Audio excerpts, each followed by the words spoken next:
Fritzy was watching the college football rankings while everybody else went to dinner last night.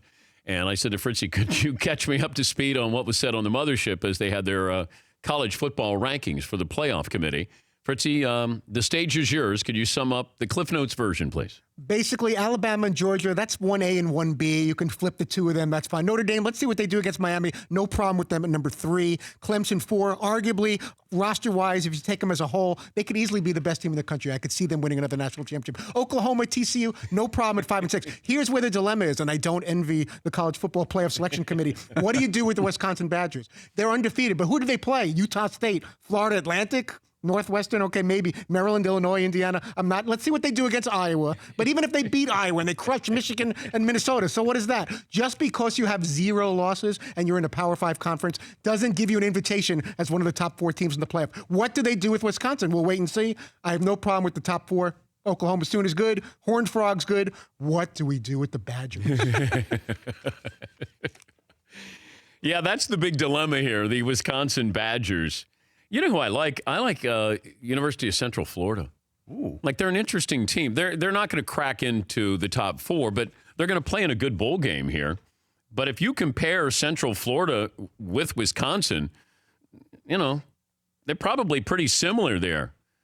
Although Central Florida has beaten 4 teams that had winning records: Florida International, Navy, SMU, and number 22, Memphis. You know. It's a nice little story there, Central Florida. Yes, Paulie. You just got to use phrases like control their own destiny. Yeah. No, but you can't control your own destiny. Right, but it's a great phrase to use. Right, McLevin? You mean just as a general thing, controlling your own destiny. Yes. It's like jumbo shrimp. It makes no sense. Right. Yes. But that is probably one of the more overused cliches in sports, controlling your own destiny, but you're not able to. You can't control your own destiny. It's controlled for you by someone else. Yes. Yeah, you can't. Yeah, Fritzy. There was a lot of don't get caught up with the records and who's got 1 loss or no losses. Ultimately, what we're trying to do here is have the 4 best teams in the country play each other in the playoffs. That's all. I heard the phrase quality loss last night. Well, that'd be Notre Dame had a quality loss. Big loss. Big there. Quality loss. The obstacles for both Miami and Wisconsin, other than the SEC teams at the top, looks to be Oklahoma, although everyone is questioning the Sooners' defense right now. They almost lost to Baylor. After taking down Ohio State, Oklahoma State on the road, Oklahoma has a chance for at least 2 more top 15 wins. That'd be TCU in the Big 12 title game. A home game against West Virginia, and then that's pretty much it. Auburn might be the most popular team in America the next 2 weeks because the Tigers are going to play the role of spoiler. 3 wins over likely CFP top 5 teams could make Auburn an attractive top 4 candidate.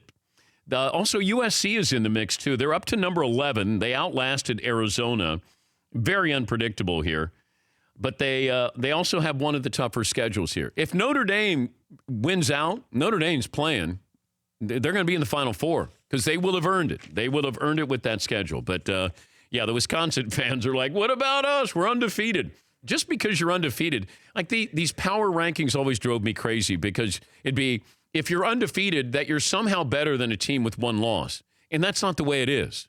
You know, Wisconsin might be undefeated. That doesn't mean that they're better than these other teams. Yes, McLevin, why? I got a simple solution. Let's go to 8 or 16. No. That's where you're headed.